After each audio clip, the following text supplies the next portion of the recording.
We're going to win this race. Just look at what has happened since yesterday. 24 hours, we were behind in Georgia. Now we're ahead, and we're going to win that state.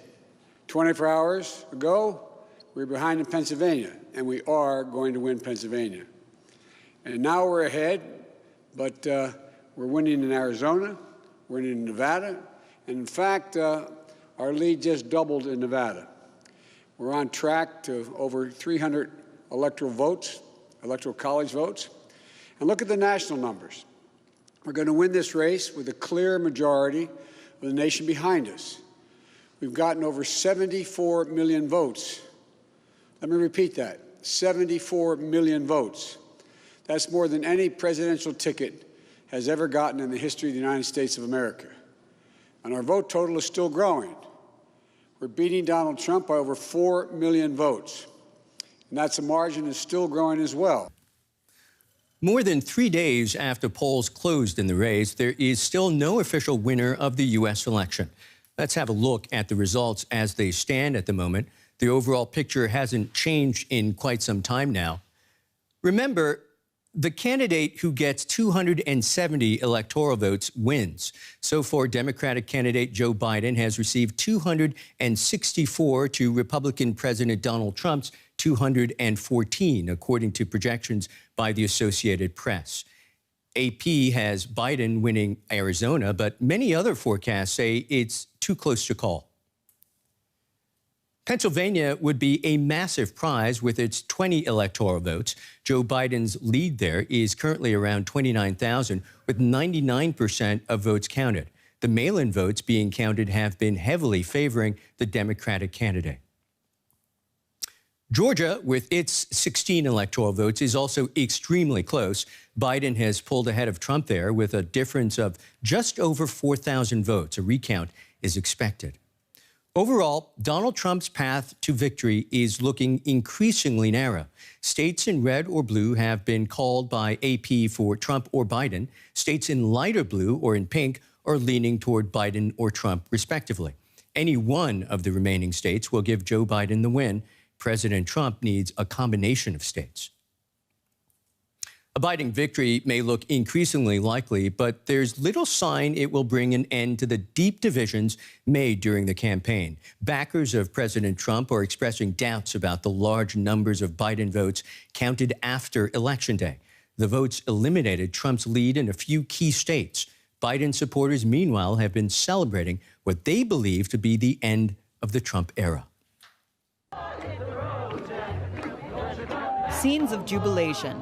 Biden supporters in New York and other U.S. cities began dancing in the streets as election results on Friday turned increasingly in favor of their candidate, but also in several cities. Scenes of frustration, like here in Arizona, where Trump supporters have gathered for days to protest after Biden was declared the likely victor. Also, scenes of faith, albeit a deeply divided faith, showing many Democrats believe in the U.S. election system, while many Republicans do not. So, if Trump doesn't win and it's legal, then all right, Biden's the president. I don't know very many people that are unwilling to accept that. Like, the problem becomes is when it's not legal. Well, he's going to win. We're going to be patient because this is turning into a legal problem now. This is a fraud on the American public. President Trump was making claims of illegality even before millions of ballots were counted. There has yet to be any credible evidence of election fraud. Over the course of Friday, votes for Biden flipped the grand prize state of Pennsylvania, and Trump lost his lead, bringing supporters of both candidates out on the streets.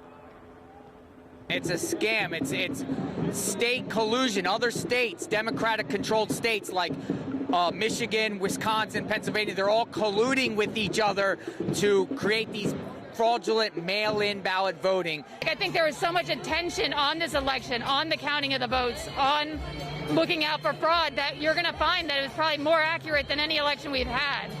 So whether they get a recount or not, I'm not concerned, because I think you're going to get the same results. Trump just lost. You know, it's as simple as that. You know, he didn't get the votes.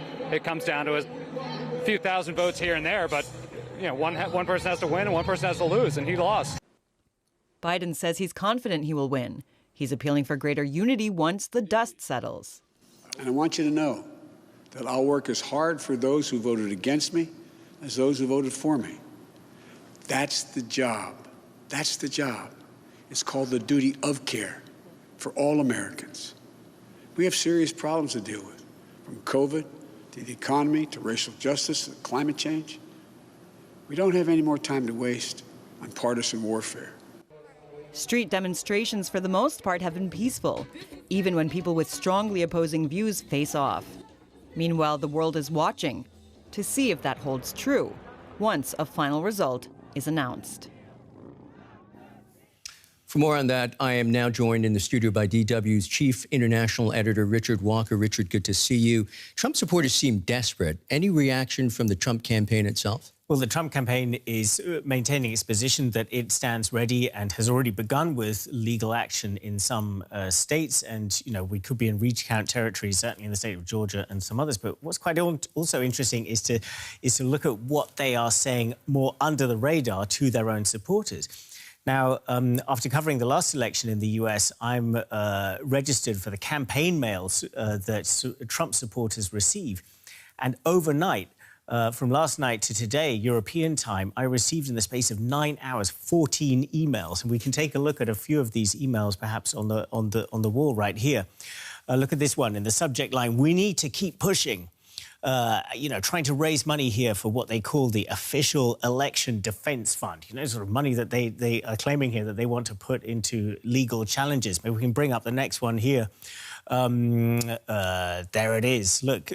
Sent by Trump. No doubt where this is coming from. Goodness. With the message, let's keep going. Really kind of riling up Trump supporters here. And we have one more to show in just a moment. See if we can get that one up. Yeah, it's time to fight back. So little wonder, I mean, what we just saw in the report there, you've got so many Trump supporters coming out onto the streets, and many of these emails also kind of fueling this suggestion that illegal votes are being counted, this misleading suggestion where there's been no evidence presented whatsoever.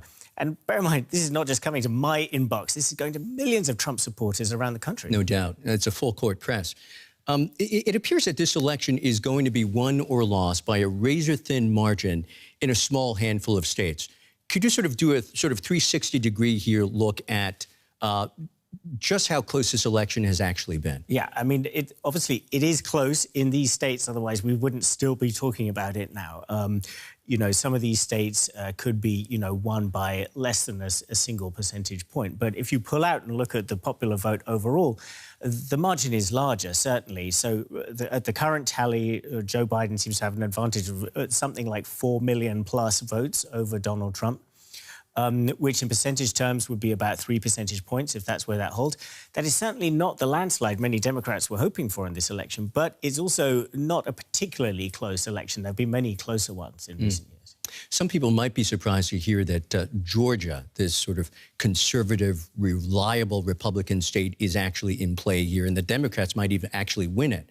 How did this state become part of the Democratic plan? Yeah, I mean, that is definitely remarkable if that does indeed happen. I mean, the last time that Georgia voted for a Democratic presidential candidate was way back in 1992 when Bill Clinton, a fellow Southerner from Arkansas, won by a razor-thin margin over George Bush Sr. Now, if the Democrats do manage to flip that state this year, you can expect a lot of the credit to go to Stacey Abrams. Now, she is a former state politician. She narrowly lost her race for governor in 2018.